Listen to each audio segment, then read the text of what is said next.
warahmatullahi wabarakatuh. Selamat pagi, salam sejahtera buat kita semua. Semoga kalian khususnya juga admin ya, kami para pengajar masih ada dalam keadaan dan kondisi yang sehat, tidak kurang suatu apapun, sehingga nanti sampai dengan akhir kita bisa menyelesaikan FGA ini dengan baik ya. Maaf, ini masih PSGA ya. Background saya masih PSGA, sebentar. Saya ganti dulu. Saya baru masuk kelas PSGA barusan.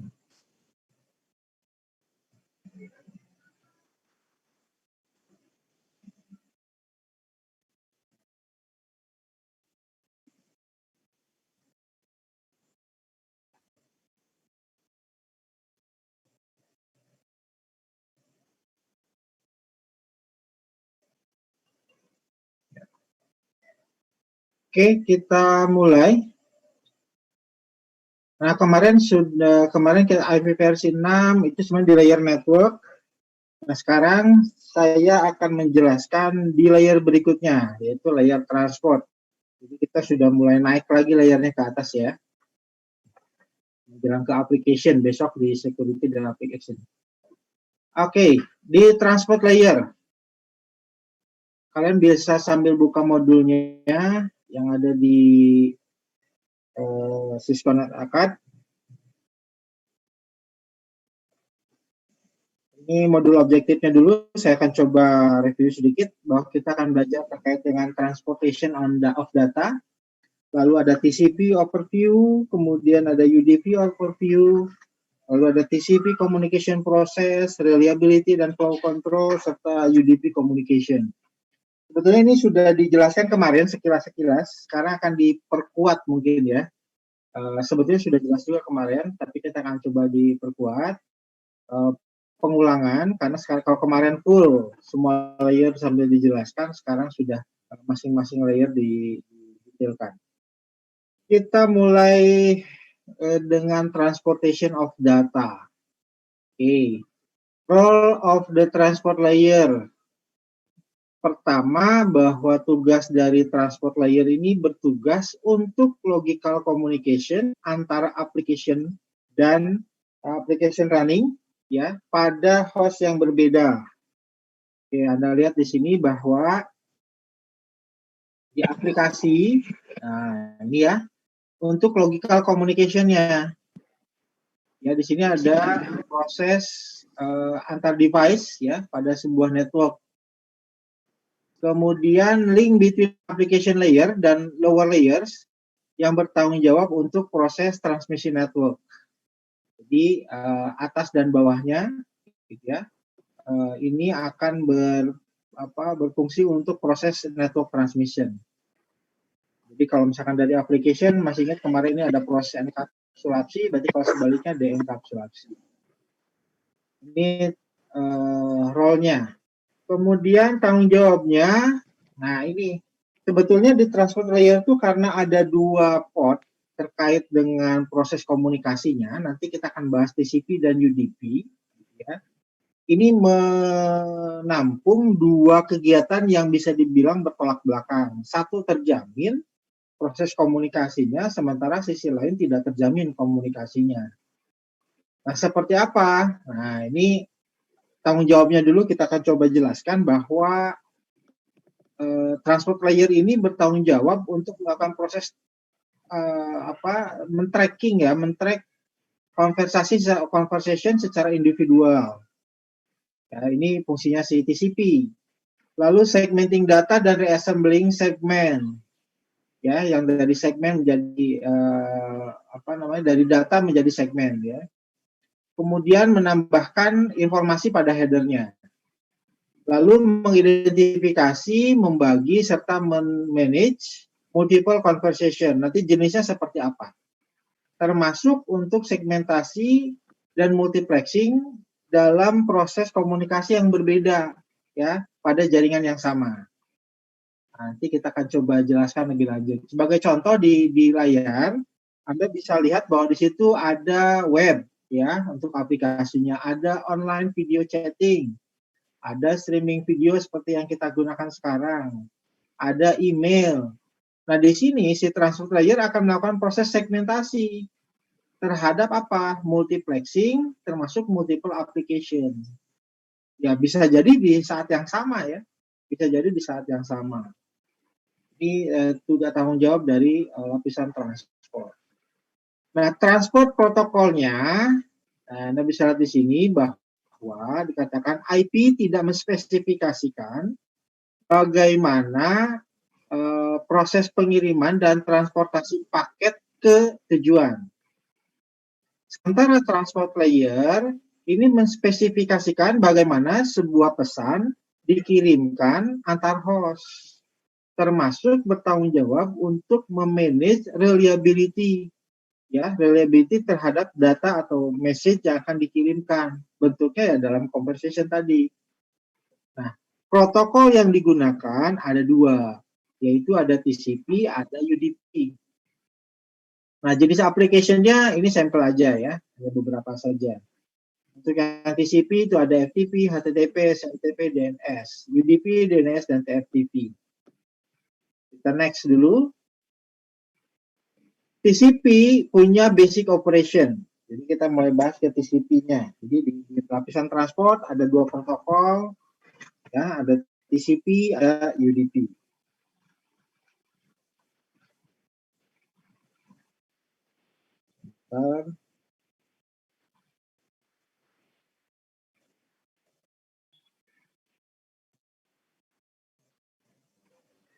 Oke. Pertama adalah number and track data segment, betul. Jadi ini proses sequence sebetulnya untuk melakukan proses spesifik host ya untuk aplikasi secara spesifik juga. Jadi kalau Anda buka HTTP, nah nanti dia akan mencek segmennya adalah segmen untuk HTTP. Termasuk proses acknowledge receive datanya. Nanti ada proses sync-nya nanti. Nanti kita akan jelaskan lebih lanjut ya. Ada semacam handshake proses di TCP.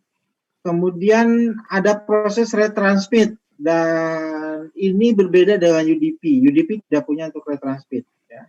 Nah, sequence data betul tadi sudah saya jelaskan. Lalu mengirimkan data dengan memanfaatkan rate yang efisien yang bisa diterima oleh si penerimanya.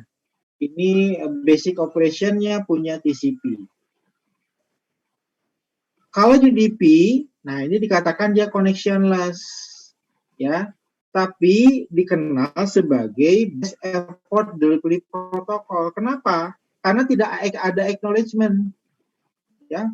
Sehingga data yang akan dikirimkan pokoknya dikirimkan saja, gitu ya. Sehingga ketika ada yang rusak pun ya sudah, gitu. Tidak diterima oleh si penerimanya.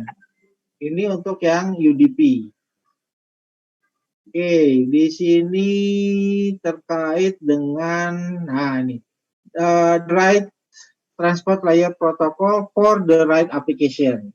Nah, ini ada acknowledgement-nya, ada segmentasinya, gitu ya. Header-nya jelas, nanti ada di TCP. Sedangkan di UDP, ini sifatnya dia use-nya by request and reply application. Ya, kemudian kalau di TCP ini menggunakan untuk proses sequence-nya, ya.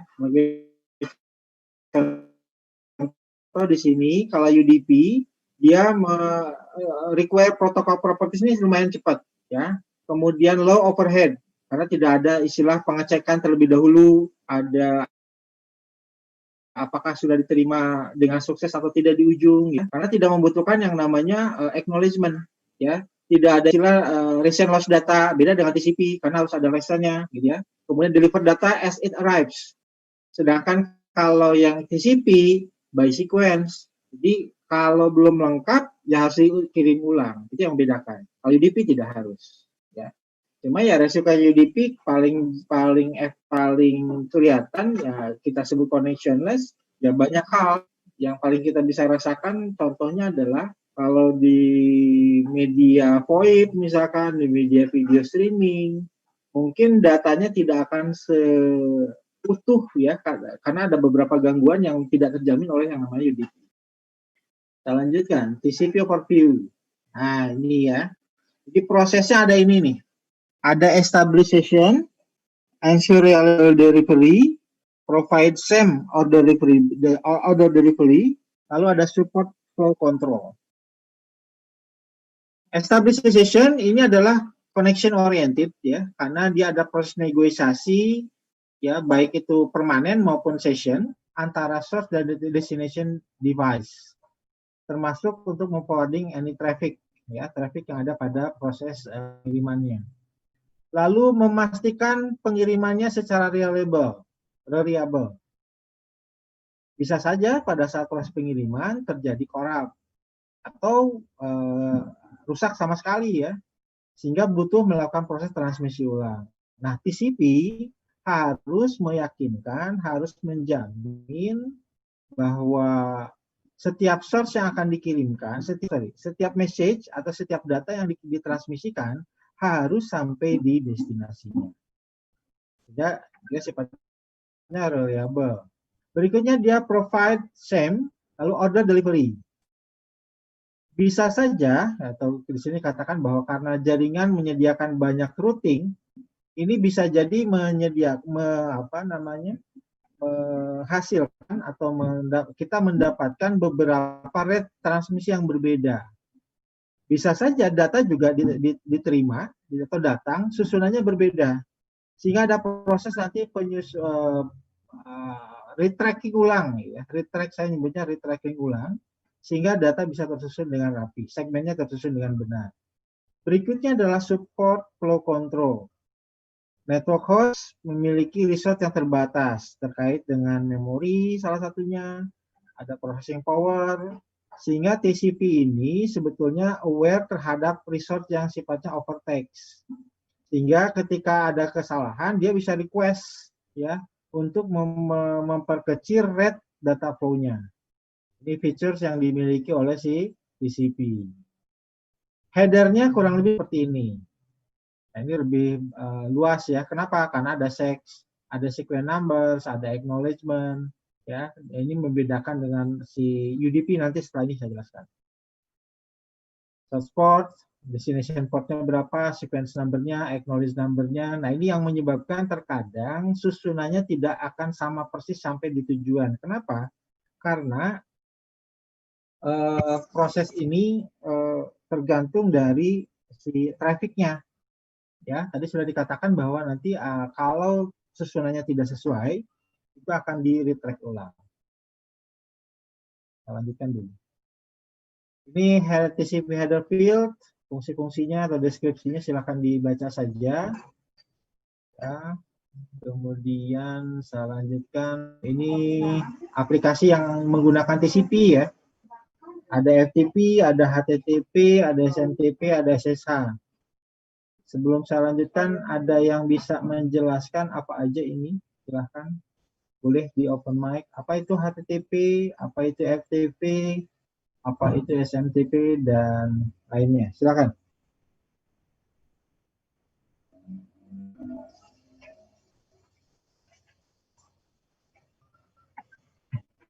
Ada yang mau menjelaskan apa itu HTTP, FTP? Atau singkatannya dulu boleh lah. Saya boleh, Pak? Boleh, silakan. Siapa? Iqbal. Oke, Iqbal. Silakan, Iqbal. Kalau HTTP kan Hypertext Transfer Protocol, berarti protokol yang digunakan untuk menampilkan website. Oke. Kemudian kalau FTP kan File Transfer Protocol, berarti FTP itu buat mengirim dan menerima file. Terus kemudian SMTP, Simple Mail Transfer Protocol, yang digunakan buat mengirim dan menerima email. Kalau SSH itu sama seperti Telnet yang digunakan remote access, gitu Pak. Oke. Ya. Oke, ini semuanya menggunakan TCP dan sifatnya harus reliable, ya, sehingga dia connection oriented betul gitu. Jadi kalau tidak terjadi harus terjadi handshake betul, sehingga datanya bisa muncul di kita, ya. Ya, di sini ada dividing data stream into segment, providing reliability, controlling data flow dari other segment. Jadi kalau belum selesai ya dikirim ulang, gitu ya. oleh si TCP ini. Berikutnya UDP. Nah, ini yang membedakan. Tadi di awal sudah saya jelaskan sebetulnya. Data is reconstruct in the order that is received. Any segment that are lost are not resent. Jadi kalau ada segmen yang rusak, itu tidak di-resend. Ya, apa adanya. Jadi kayak gini. Anda kan pernah mungkin mendengarkan pembicara pada saat video streaming seperti ini. Anda tidak lagi bisa mendengar ketika ada ucapan pembicara yang terganggu.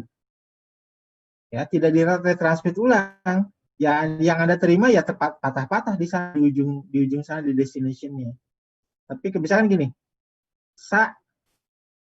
Ya lanjutkan ya, misalkan ada jeda kan, ya lanjutkan misalkan. Ya-nya itu kan tidak diretransmit lagi. Anda tetap menerima hal yang sama, ya. Kemudian tidak ada session untuk mengestablish. Lalu descending is not informed about resource availability. Jadi tidak ada istilah di awal headernya tidak menjelaskan. Nah, sehingga kita bisa cek cuma ini saja. Apa namanya? Headernya hanya ada source port, destination, length sama checksum. Gak ada yang namanya tadi acknowledgement sequence gitu ya dan lain-lain, sehingga jauh lebih ya ini tadi yang saya sebutkan ini best effort sih sebetulnya gitu ya, beda dengan yang TCP ya, lebih cenderung dengan UDP yang best effort. Ini header field-nya, silahkan dibaca saja untuk informasinya.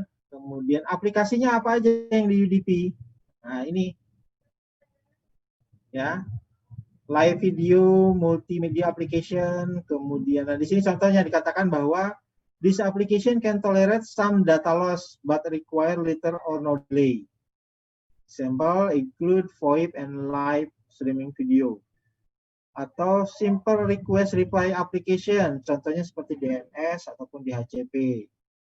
Lalu application that handle reliability themselves, unidirectional communication, web flow control, error detection, acknowledgement, dan lain-lain. Contohnya SNP dan TFTP. Ini contoh aplikasi-aplikasi yang ada di UDP ya, yang menggunakan protokol UDP. Berikutnya port number. Nah, tadi kan sudah ada service aplikasinya. Tentunya bahwa TCP dan UDP ini menggunakan port number untuk memanage multiple, termasuk simultaneous conversation. Jadi bisa saja di saat yang sama menggunakan IP yang sama, tetapi menggunakan port number yang berbeda. Anda bisa menggunakan secara bersamaan HTTP dengan FTP, dengan email, dengan SSH, dan seterusnya. Di mana source number ini berasosiasi dengan aplikasi yang ada di localhost. Ya, termasuk di localhost yang ada di destination port number-nya. Termasuk di remote-nya. Jadi antara host dengan remote dia akan berasosiasi. Jadi kalau port 21 di sini dia akan diterima di port 21 di ujungnya lagi. Jadi source port 16, destination portnya 16. Nah, istilah destination port number ini kita sebut sebagai socket ya. Sebagai socket. So destination port are placed within the segment. Source destination. Kemudian the segment are encapsulated with IP packet. Ini ya. The combination of the source IP address and source port number atau destination IP and destination port number, nah ini kita sebut sebagai socket, gitu ya. Baru berikutnya socket mulai mengaktifkan multiple prosesnya yang ada pada klien, ya, sehingga keduanya bisa melakukan proses komunikasi, ya, dari destinasi ke tujuan. Contoh di sini FTP source client source portnya 1305, dia pasti akan ujungnya di port 21. Web client port sekian, ujungnya pasti di port 80. Ini socket pair ya. Port number ada yang kita kenal sebagai well-known port, ada register port, ada private atau dynamic port. Ini cukup banyak ya, dari 0 sampai dengan 1023 itu well-known port termasuk yang sering kita gunakan sehari-hari. Kemudian register port ini yang sudah terregister, sudah ditentukan oleh IANA, gitu ya. Contohnya di sini yang 1812 portnya itu digunakan untuk radius. Untuk yang lainnya private, ini biasanya terkait dengan ephemeral port ya. Ephemeral port. Ini contoh-contoh well-known port. Saya yakin kalian diantaranya sudah pernah konfigurasi, bahkan install servernya mungkin ya, yang untuk memanfaatkan protokol-protokol yang ada di sini. TCP untuk FTP, FTP control, SSH, Telnet, ya, SMTP, ada DNS, DHCP server, DHCP client, TFTP, HTTP, POP3, IMAP, SNP, HTTPS. Oke, ini kita bisa gunakan netstat. Kalau enggak, Anda bisa gunakan perintah yang ada di Wireshark, ya, untuk memverifikasi koneksinya. Saya akan langsung ke cara kerjanya seperti apa sih. Nah, ini ya. Jadi TCP server process ini an individual server cannot have two service assigned to the same port number within the same transport layer service. Nanti kita jelaskan lebih lanjut ya. Any active server assigned to a specific port considered open, ya, yang dibuka tentunya, which mean that the transport layer accepts and process segment address to the port, ya. Anda bisa lihat di sini bahwa client request to TCP server. Jadi dia akan mendapatkan respon dari destination portnya, kalau lebih seperti ini, dia dapat jawaban seperti ini. Seperti apa connection-nya? Nah, ini yang tadi saya katakan yang akan membedakan antara port yang di TCP dan UDP. Contoh di komputer A dia request, sequence-nya di 100, kontrolnya sync, ya synchronize. Dia akan langsung di B-nya disynchronize terlebih dahulu. Lalu di acknowledge, ya di acknowledge bahwa sudah diterima. Lalu sequence-nya dikirimkan berikutnya ke perangkat sebelumnya untuk mengecek bahwa betul prosesnya sudah diterima di ujung. Ini harus dijamin, harus reliable, ya. Kemudian di acknowledge, kemudian berikutnya yang komputer request tadi itu langsung establish informasi yang bisa diterimanya. Kita lanjutkan seperti ini juga ya, session termination-nya atau session fin. Nah, kalau sudah terjadi komunikasinya selesai, maka si komputer A ini akan mengirimkan flag finish. Flag fin ini akan diterima oleh si komputer ujung, lalu di acknowledge, oke, fin-nya di request, oke, fin diterima. Memastikan kembali yang request fin siapa, di acknowledge. Baru setelah itu fin-nya dikirim. Ya, dikirim lagi. Baru setelah fin-nya diterima, di acknowledge, selesai. Ya. Sehingga client respond with an act to acknowledge the fin from the server. Sehingga proses termination session-nya selesai. Jadi ini proses termination session, ini proses request di awal.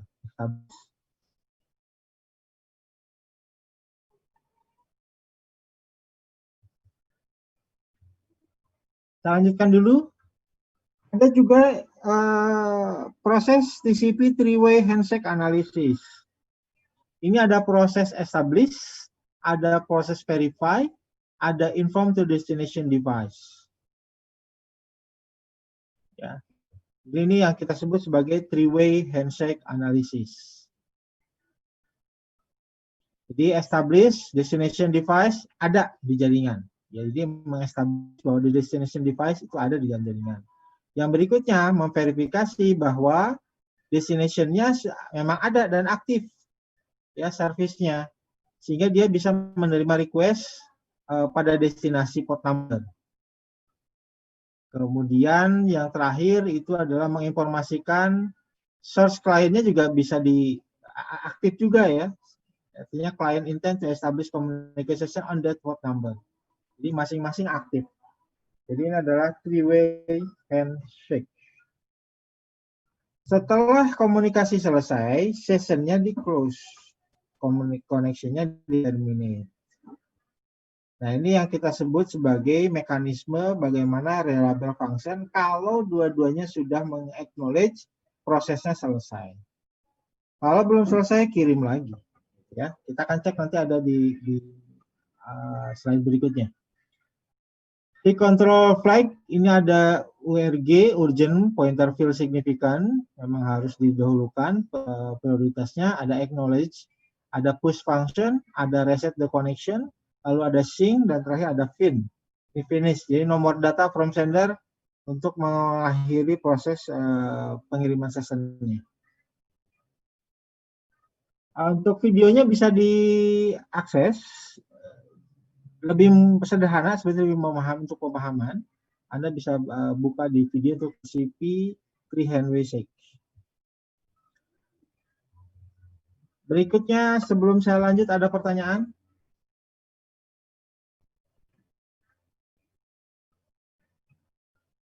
Sudah cukup jelas? Kalau sudah cukup jelas, boleh anggukkan kepalanya. Jadi pahami ya. Jadi perjalanan TCP ya prosesnya seperti itu. Nah berikutnya, oke, kalau tidak ada pertanyaan, bagaimana flow control dan reliability-nya? Nah ini ya, dasarnya bahwa TCP ini memaintain flow paketnya sehingga si device tidak overload. Ya mau nggak mau segmennya akan dipecah, ya dibagi-bagi nih. Nah, proses pemecahan ini kan pasti dikirimkan melalui jaringan. Ya, sekuensnya diurutkan. Masalahnya, terkadang traffic tidak menjamin trafficnya bagus. Bisa saja terjadi proses pengumpulan segmen order di ujung atau di destination itu acak. Sebagai contoh, segmen kalau yang ditujuannya seperti ini urutannya. Tapi begitu di destinasi ternyata ada yang terlewat. 1, 2, 6, 5, 4, 3.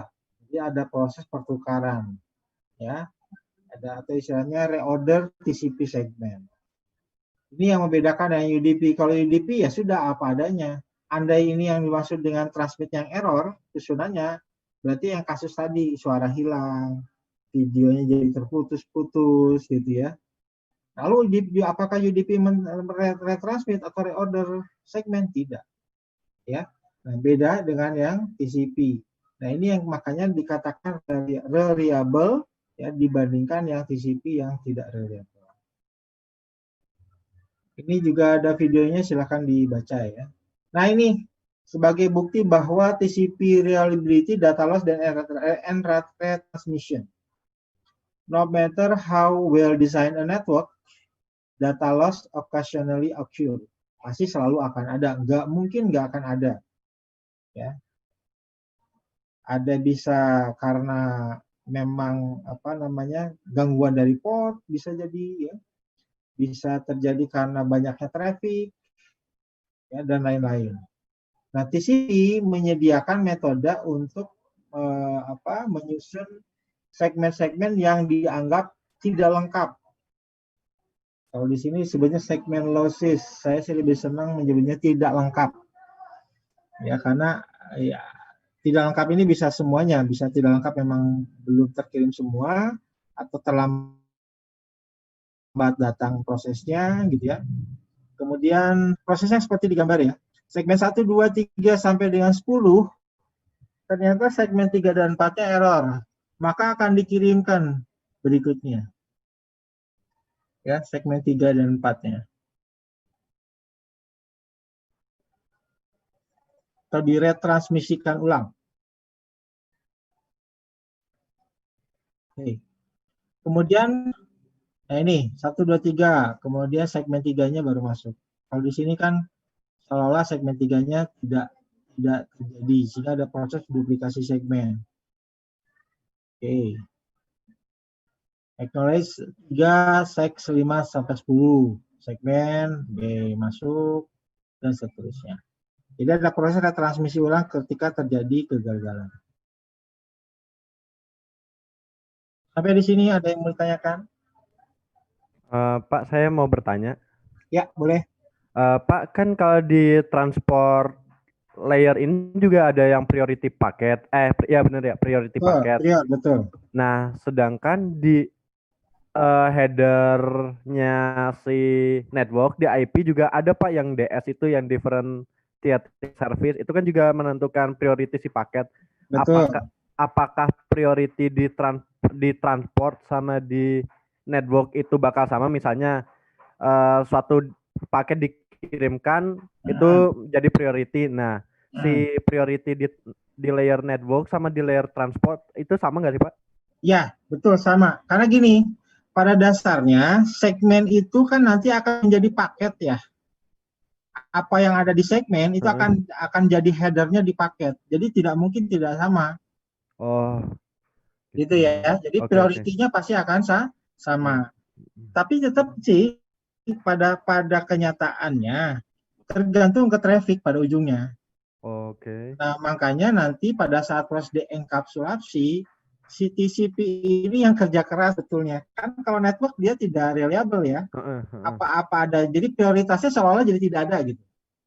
Seolah-olah tidak ada. Tapi diserahkan ke siapa? Ke TCP. Yang tugas sebetulnya yang perlu saya disebutkan barusan itu sebetulnya milik si TCP.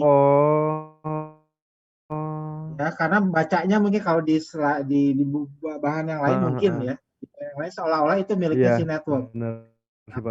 Padahal kan sebetulnya kalau jadi kayak gini. Ini TCP. Ya, kemudian ini kan dia bawa segmen ya. Kemudian berikutnya di network. Jadi akan ada data, ada paket kan. Si TCP dan header TCP-nya ini kan menjadi datanya yang ada di network. Iya, gitu. Iya. Jadi yang nentuin tuh sebenarnya tuh si TCP-nya ya, Pak ya? Sebetulnya TCP. Oke. Iya, Pak. Karena si network sendiri kan dia nggak peduli, pokoknya alamatnya jelas, udah kirim saja. Nggak ada apa ya?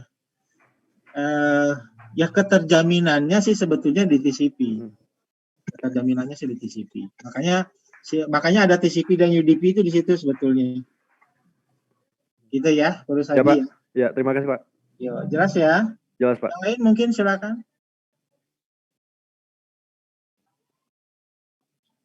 Saya pikir yang flow control juga jadinya kurang lebih sudah dijelaskan barusan sih sebetulnya ya.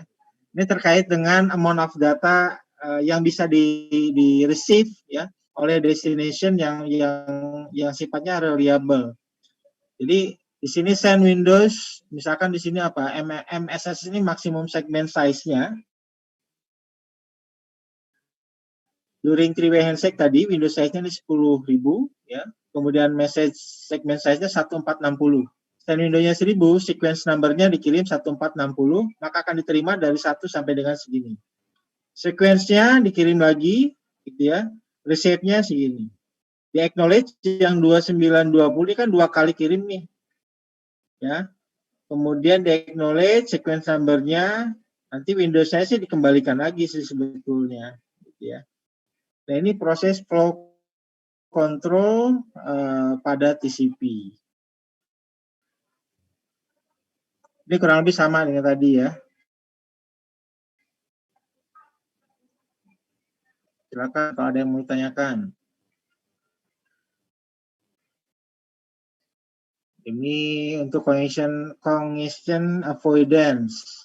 Contoh di sini katakan bahwa I'm not getting acknowledgement I expect from PCB, so I will reduce the number of bytes and send before getting acknowledgement. Di reduce size-nya gitu ya. Tapi tetap nanti begitu karena ini TCP ya, even dia mereduce size, dia harus memastikan bahwa data yang diterimanya harus sama dengan data yang dikirimkan. Ya. Jadi network, kalau kita bicara ke yang lapisan network tadi, dia tidak peduli. Yang penting ada alamatnya jelas, dia kirimkan saja. Gitu ya. Nanti yang bertanggung jawab biarkan si TCP ini di layer transport. Termasuk ini congestion handling mechanism ya, timers and algorithm. Ya gangguannya ya banyak di network sebetulnya ya, interference dan lain-lain, traffic gitu ya, yang bisa mengakibatkan flow control juga terganggu. Tapi ya si TCP tadi dia punya yang namanya congestion avoidance. Dia bisa membagi paket-paket segmen-segmennya dibagi di reduce ya, size number bytes-nya. Silakan, ada yang mau ditanyakan sebelum ke UDP?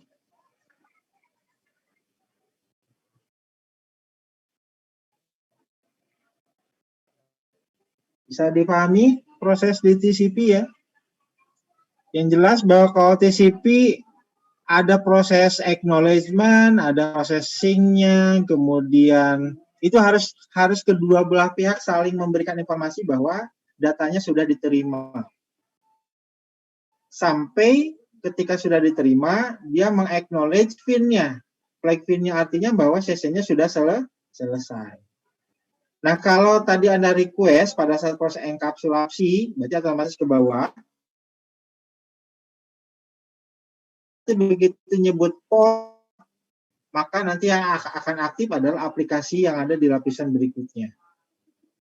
Gitu ya, jadi menyediakan layanan ke paling bawah, kemudian mereassemble kembali, mereassemble ulang paket segmen menjadi data. Simpelnya sih itu ya, perjalanan TCP ke aplikasi. Kalau besok sekarang ya ternyata ya, saya kasihnya materinya sekarang. Oke, berarti sudah langsung selesai 7 layer nih, kalau di OSI. Kalau di TCP sudah selesai di lapisan paling atas. Oke, kalau tidak ada, kita lanjut ke UDP. Ini sebaliknya daripada TCP sebetulnya. Nah ini ya, UDP does not establish a connection before sending data. Nah, harus beda dengan TCP. Kalau TCP dia harus ngirim sync dulu. Sync-nya sesuai, baru kirim balik di acknowledge. Oh, oke, saya ada. Kamu mau kirim apa? Kirim datanya dan seterusnya. Kalau UDP tidak meng-establish connection. Jadi UDP ini low overhead data transport. Dia memilih small datagram header dan tidak ada manajemen traffic. Nah, ini biasanya digunakan untuk jalur-jalur kayak video, VoIP, telepon gitu ya. Ini yang membedakan TCP dengan UDP. UDP does not track, oke, tidak ada sequence-nya. Jadi, kalaupun dia nggak nyusun, nah ini tadi yang sudah saya katakan ya. Even dia nggak nyusun, nggak masalah. Gitu. Terus datagram are not resent. Seolah ini satu blok ini kirim, nggak kirim. Ini lengkap nggak nih? 1, 2, 3, 6, 5. Tiganya kan nggak ada nih. Tiganya nggak ada. Ya. Has no way to reorder the datagram. Nah, tadi sudah saya jelaskan juga. Kalau di UDP tidak melakukan proses reorder. Tidak ada UDP, jadi istilahnya hanya simply reassemble the data in the order. Begitu paketnya masuk urutan seperti ini, ya sudah masuk seperti itu. Jadi kalau yang namanya kalau TCP tadi, saya menyebutkan katakanlah saya siap mengajar. Ini harus sampai semuanya. Harus sampai di ujung. Jadi dikirimnya ini, diterimanya sama. Kebayang dong kalau SMTP Anda mendapatkan data tidak lengkap. Artinya kan tidak reliable. Beda dengan UDP. Bisa saja misalkan saya tulisannya saya siapnya misalnya cuma up doang, mengajar. Ya sudah, diterima apa adanya. Nah ini kalau dirubah ke dalam voice juga kurang lebih kan seolah jadi kayak suara yang terputus. Yang terputusnya tidak diretransmit atau diperbaiki lagi. Tapi langsung di-establish saja. Ya. Ya, lebih simpel sih dibanding yang tadi ya. Base server application, well-known require, dia langsung request port number, di receive datagram,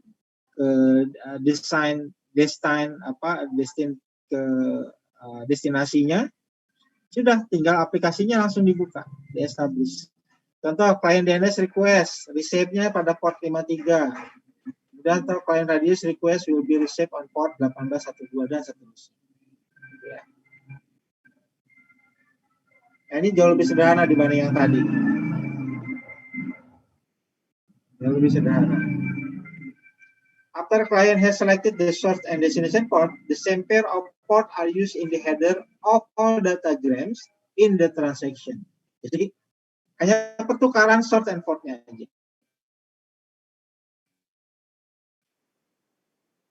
Ya, source port dan destination aplikasi apa yang sesuai. Ya, the destination port is usually the well-known or registered port number assigned to the server process. Dan berikutnya apa yang mau dimunculkan aplikasi. Oke, Sudah selesai sepertinya, karena ini materinya sih cepat, simpel. Ini juga sudah dijelaskan di pertemuan sebelumnya. Kalau ada yang mau ditanyakan boleh. Kalau mau dilanjut dulu nanti pertanyaannya disimpan di setelah application. Cukup jelas TCP dan UDP?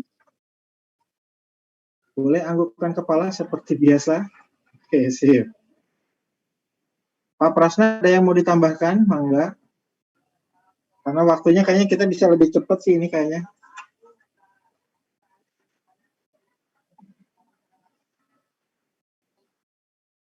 Pak Prasna sudah hadir?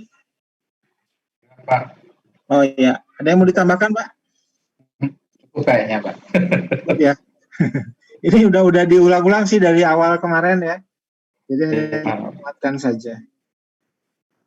Oke, kita ke lapisan application berarti ya.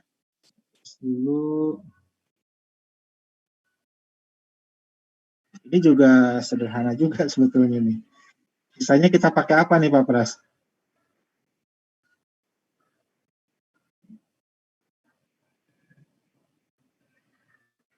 Lapisan aplikasi atau application layer. Baik di OSI maupun di TCP. Ini cara kerjanya kurang lebih spesifik ya. Ada, nah ini udah semua tuh kan. Application, presentation, and session. Peer-to-peer. Nah, kemudian mungkin nanti kita bahas. Ya ini juga udah ya sebetulnya. WebL protocol, IP addressing services, file sharing services.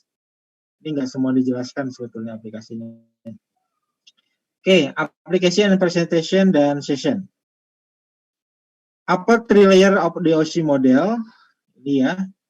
Ini mewakili ini sebetulnya si application layer ini. Di application layer ini menyediakan interface antara aplikasi yang digunakan untuk proses komunikasi melalui layer network yang ditransmisikan tadi melalui transport. Beberapa most widely known application layer protocol, salah satunya adalah ini ya, HTTP, FTP, TFTP, IMAP, DNS. Ini contohnya di sini contoh aplikasinya yang ada di samping sini ya. Nah,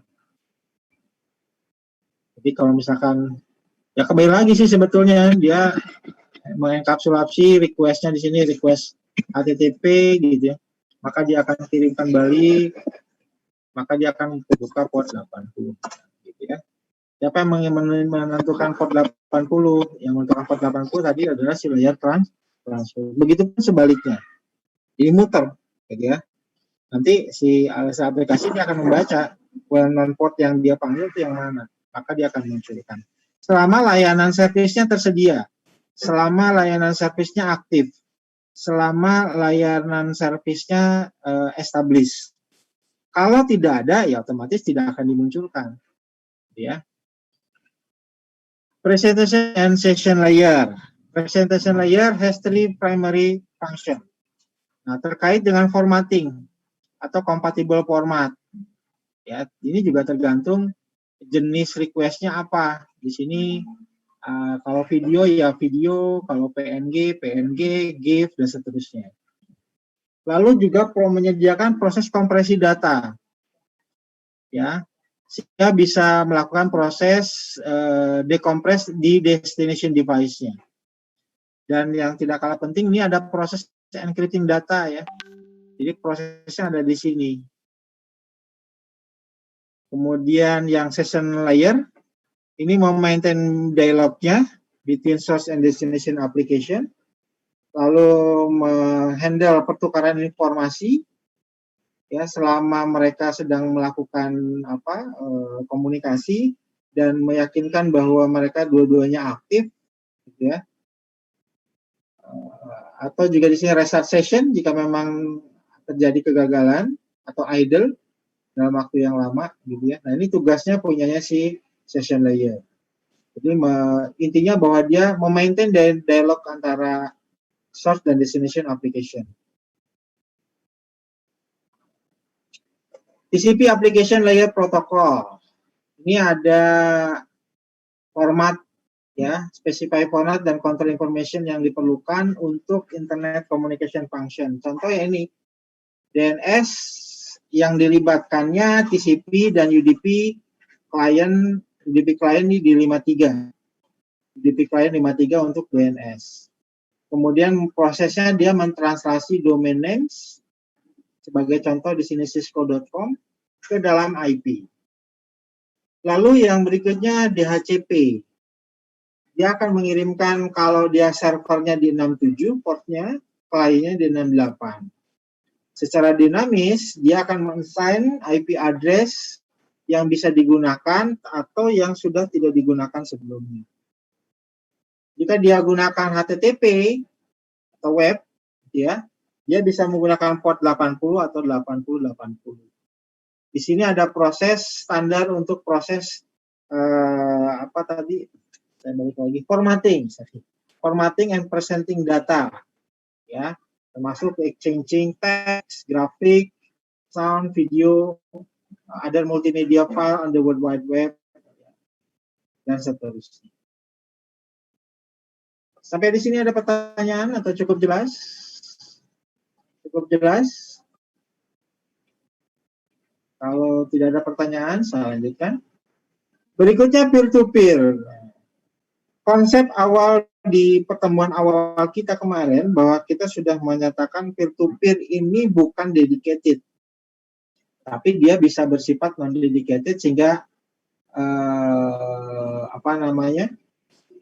bisa berfungsi sebagai klien, dia bisa berfungsi sebagai server.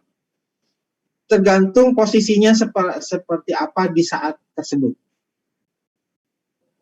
Application layer protocol menggambarkan form pada proses request dan direspon terhadap klien maupun server.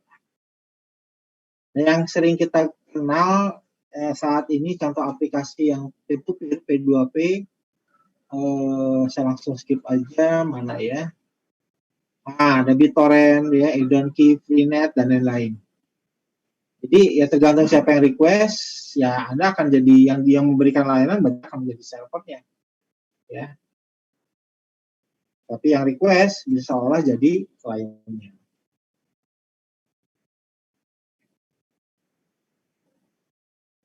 Oke. Ada pertanyaan? Silakan.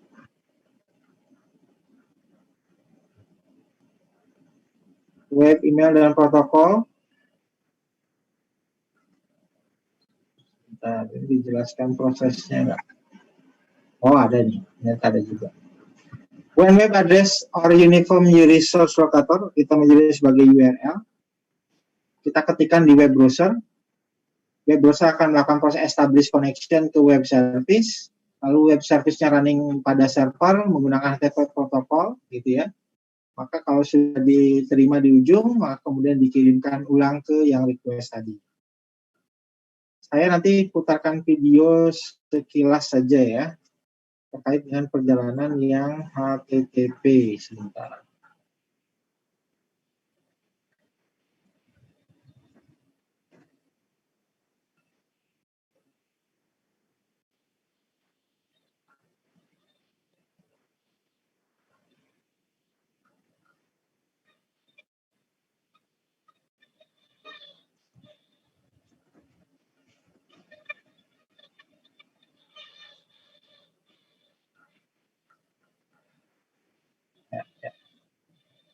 Oke, sambil saya lanjutkan dulu saja. Anda ketikkan ini, sudah ada spesifik file name request. Nah, ini format ya, question format. Kemudian step 2, browser cek, with the name server, convert, dan seterusnya. Respond request, dan seterusnya. Browsernya sudah sampai, langsung ditampilkan. Ya. Atau saya coba putarkan videonya, ini untuk memudahkan Anda pemahaman terkait dengan ini. Saya putar video, silahkan ditonton terlebih dahulu, atau nanti Anda boleh nonton masing-masing lagi, diulang silahkan.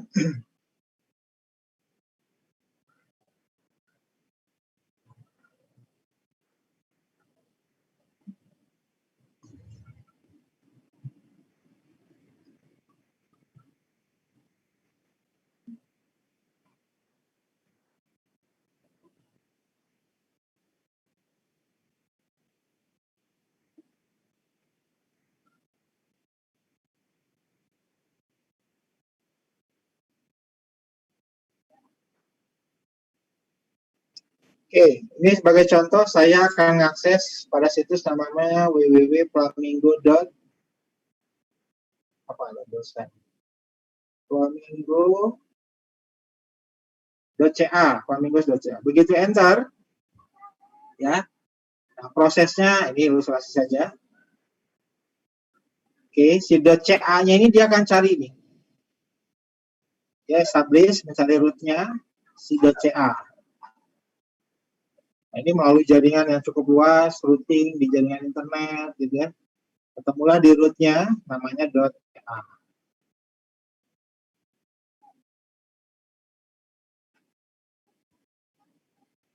Oke. ca.com.org gitu. Oh, ca ada. Nah, ini dicek lagi nih. Nah, si layar transfer berperan di sini ya. Memastikan prosesnya. Oke, diarahkan ke sebelah mana nih? Oh ya. Di .ca itu ada macam-macam domainnya ya. Cek, ada Flamingo nggak? Gitu ya. Itu dicek, oh ada, baru name servernya dimunculkan. IP di lapisan network sudah muncul di sini. Ya, penyesuaian header, source and destination IP. Nah, sekarang tinggal penyesuaian portnya. Nah, apakah mail, FTP, ya. Kalau sudah sesuai, kembalikan lagi. Oke, CA, Flamingos yang ada, gitu ya. Maka yang terjadi adalah, oh, IP address-nya sekian. Nah, secepat itu prosesnya, gitu ya. Seperti gula yang dicelupkan ke air. Bukalah proses. Oke. Atau ada satu lagi yang bisa Anda lihat.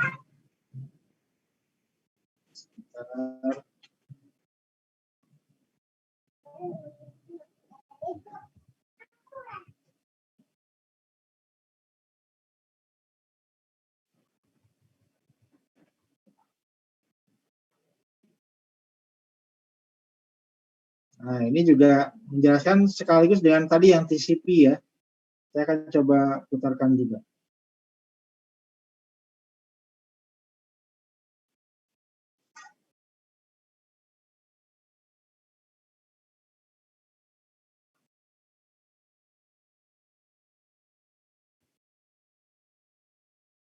Ini menjelaskan proses TCP dan TCP, UDP, dan ratusan application.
Nah, formatnya sekarang movie ya, sebagai contoh formatnya movie.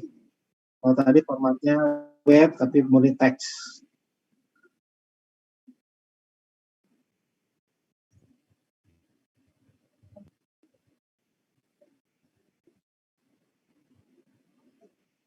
Nah,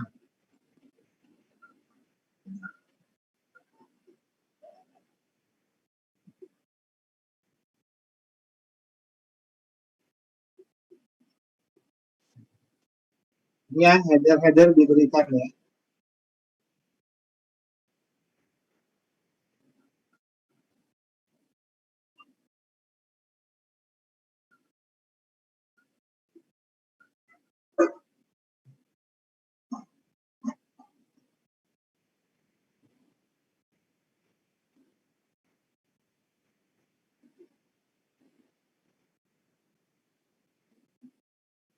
Ya, ini kebetulan pakai proxy server. Tujuannya adalah untuk memilah informasi yang keluar dari internal perusahaan ke jaringan publik.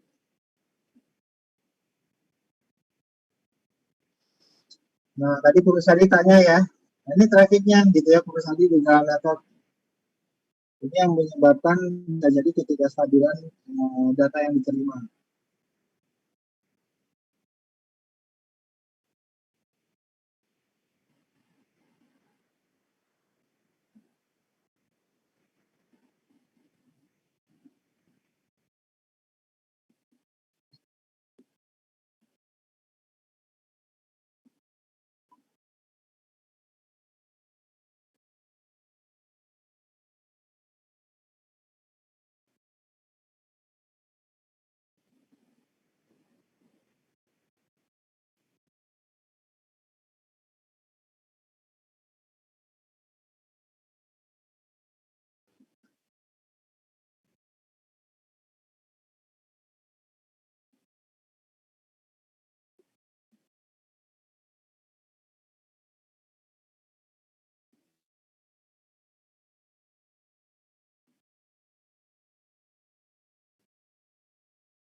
Suaranya tidak terdengar ya? Sebentar.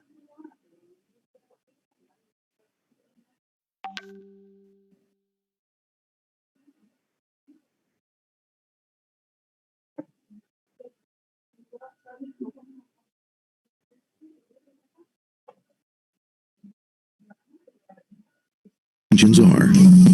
The firewall is designed to let in only those packets that meet its criteria. This firewall is operating on ports 80 and 25. All attempts to enter through other ports are closed for business.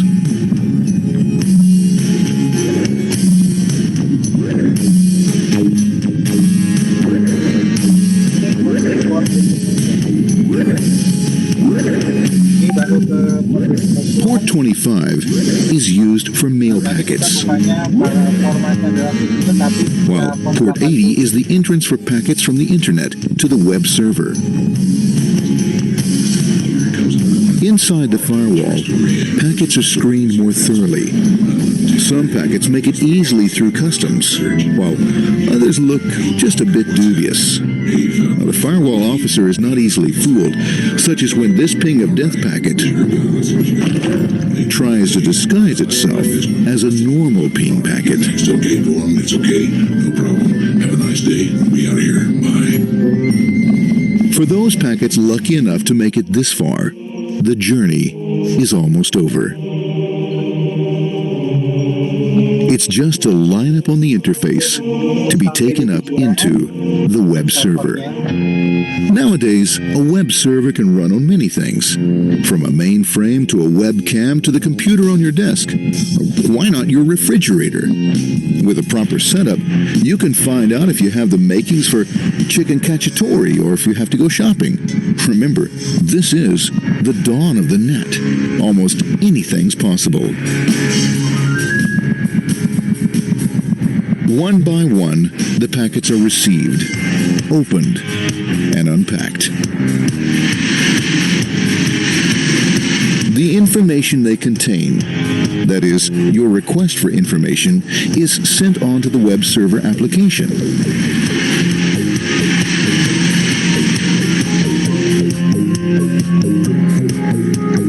The packet itself is recycled, ready to be used again, and filled with your requested information.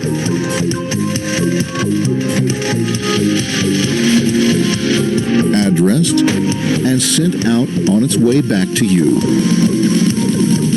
Back past the firewall, routers, and on through to the internet. Back through your corporate firewall.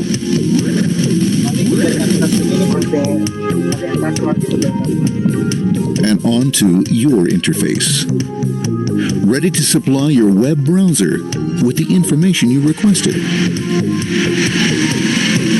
That is, this film.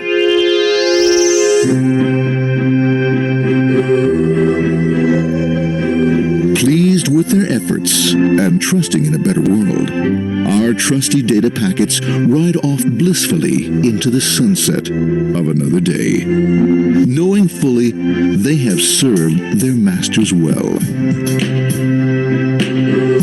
Now, isn't that a happy ending?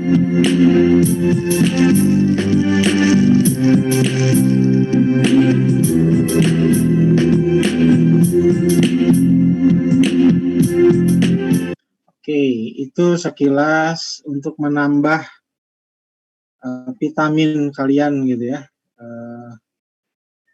terkait dengan penjelasan di lapisan transport dan application. Oke, ini persis seperti tadi sih movie-nya, gitu ya, request network ke klien, your time is now itu yang tadi yang di request bentuknya video. Ya. Oke, next ini HTTP dan HTTPS, ini yang membedakan nanti ada proses secure-nya, secure untuk proses informasi yang direspon si browser ya. Ada 3 message yang dipakai, nanti ada get, ada post, and put. Ini fungsinya seperti apa. Kalau Anda sudah pernah belajar pemrograman web, ya, ini ada beberapa yang digunakan untuk menjaga proses komunikasinya, gitu ya. Ini memanfaatkan 3 proses pengiriman pesannya. Ini ada get, post, dan put. Ya, kita bisa clone ke komputer lokal. Nah, cara clone ini kan pakai ini kan, sama seperti tadi. Ya.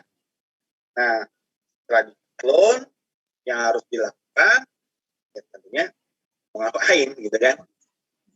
Udah kontribusi ya. Apa yang harus kita lakukan? Ya, bisa modifikasi, ya kita modifikasi, kita menambahkan fitur, gitu kan. Seperti itu. Nah, kita bukalah dengan cara apa untuk memodifikasinya, dengan cara kita buka dengan text editor tentunya, text editor kesukaan lah. Saya nggak menyebutkan text editornya harus Visual Studio Code, meskipun itu adalah udah kayak merek handphone zaman dulu ya. Pokoknya dari mana ya? Gitu, ya kan? Tapi kalau mau yang lain boleh kok editornya. Kalau saya pribadi nggak terpaku oleh Visual Studio Code, ya kan saya tadi bilang saya punya banyak editor tergantung dari kebutuhan mengajar tentu. Kalau kebutuhan proyek, kadang pakai Sublime, kadang pakai Oke, ya seperti ini. Nah, terus setelah ini langkah selanjutnya kita push ya kan, Bu Anita, ya kan, kita lakukan push.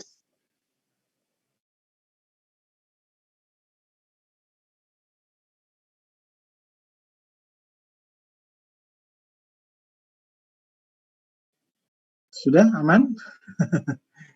Saya kaget, ini suara apa gitu tadi? Yang lain bisa dengar suara saya aman? Boleh lakukan suara? Oh, sip. Jadi terputus tadi ya. Oke, lanjut. Ini HTTP ya. Kemudian email protokol, ini proses pengirimannya atau cara kerjanya. Untuk lebih sederhana, Anda bisa juga tadi googling boleh, lewat YouTube cari boleh, yang lebih animasi, lebih mudah untuk dipahami gitu ya.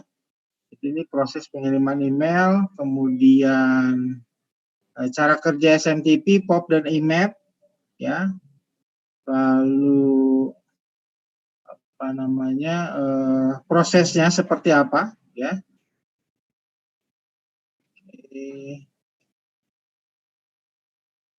Oke, berikutnya kita masuk ke DNS. Nah, DNS tadi juga sudah dijelaskan kurang lebih ya. Jadi dia akan mencari dotnya apa dulu nih, .com-nya dia akan cari. Begitu dapat request, dia ke root.com-nya, ditanya di root.com ada nggak namanya,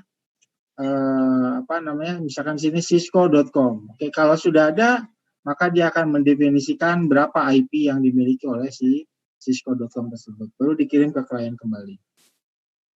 Message formatnya ini ada untuk ANN device IP versi 4, ini ada di konfigurasi DNS ya. Kemudian NS ini adalah unauthorized name servernya.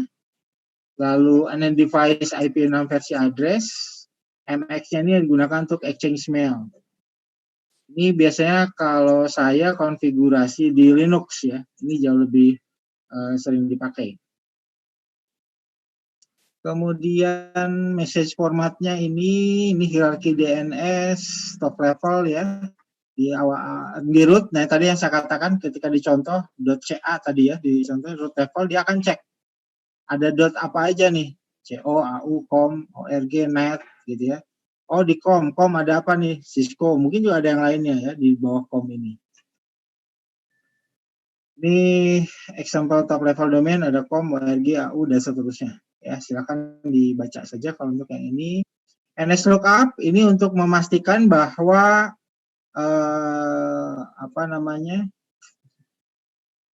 mengecek ya NS domain, ya, network server domainnya, ini menggunakan perintah NS lookup. Dia akan meresolve servernya apa, kemudian IP-nya apa, gitu ya. Ini memanfaatkan fasilitas NS lookup. Anda bisa gunakan perintah ini di Windows. Kemudian DHCP. Nah, ini juga sama nih. DHCP ada beberapa proses yang harus dilakukan ya. Nah, ini prosesnya. Jadi ada proses discover, lalu di offer, request, lalu acknowledge. Jadi ketika proses IP versi 4 DHCP dikonfigurasi, ya, keduanya terkoneksi ke jaringan. Lalu the client broadcast DHCP discover. Si klien ini dia akan melakukan proses semacam publish dirinya, ya, atau nge-broadcast to identify any available DHCP server. Ada nggak server? Oh, ada DHCP server. Baru si DHCP servernya dia mengirimkan atau meng-acknowledge message-nya dengan menawarkan atau terhadap klien. Jadi mau sewa si IP-nya itu tadi, ya. Oke, kemudian berikutnya terjadi proses request. Kalau sudah, oke, ini saya terima. Nah, oke ya. Daftarkan sehingga listnya sudah terdaftar di server. Terakhir di acknowledge sehingga ada proses IP-nya sudah diterima oleh si klien. Oke, itu saja. Terakhir di file service ini FTP, ini prosesnya juga seperti tadi klien establish first connection ke port 21 ya. Kemudian nanti establish connection-nya. Kemudian baru request mengirimkan data sesuai dengan request yang diminta oleh si klien. Ini server message block, SMB request ini juga sama, yang mirip seperti FTP. Prosesnya dia melakukan proses authenticated, kemudian terminate process session, control file atau printer access. Terakhir ini adalah allow an application to receive, ya, dari satu device ke device yang lain.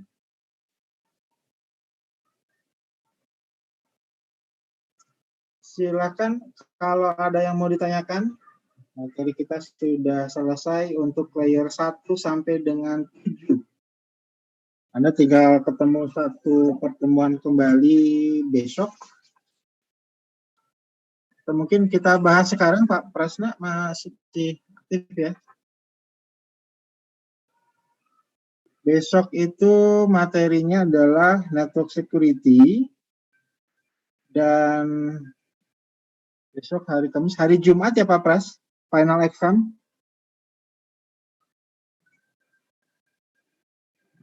Minggu ya? Sabtu Minggu kan ya? Sabtu Final Minggu exam sama PTSA. Bukannya Kan Jumat besok terakhir Pak. Saya, untuk yang ITN 7 saya terakhir besok. Enggak, Sabtu Minggu ujiannya. Sebentar, besok kan hari. Besok kan Jumat. Besok Jumat. Oh ya, Jumat Sabtu itu Minggu. dua slide bareng besok terakhir. Saya. Berarti Sabtunya ini final exam ya Pak Pras? Iya, final exam yang teori ya? di Sabtu, yang PTSA di Minggu. Jadi nanti prosedurnya untuk ujian nanti wajib menyalakan kamera, jadi on cam, terus nanti dikerjakan masing-masing, jadi seperti itu. Nanti kita mengawasi secara online. Ya, dikerjakannya langsung ya, tidak di rumah seperti exam ya? Iya, bareng, nanti jadi bareng semua, yang final exam sama PTSA. Oke, nanti paling kita bicara ngobrol Pak untuk final exam-nya, untuk mengaktifkan dan segala macam ya. Oke. Oke, mungkin ada yang ditanyakan dari kalian? Exam berikutnya nanti akan kita buka lagi Pak ya, untuk latihan di rumahnya. Kemarin baru saya aktifkan yang 4, 7, terus 8 apa kemarin.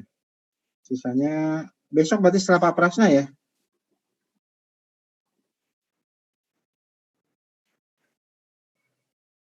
Bentar, saya coba cek dulu net akadnya.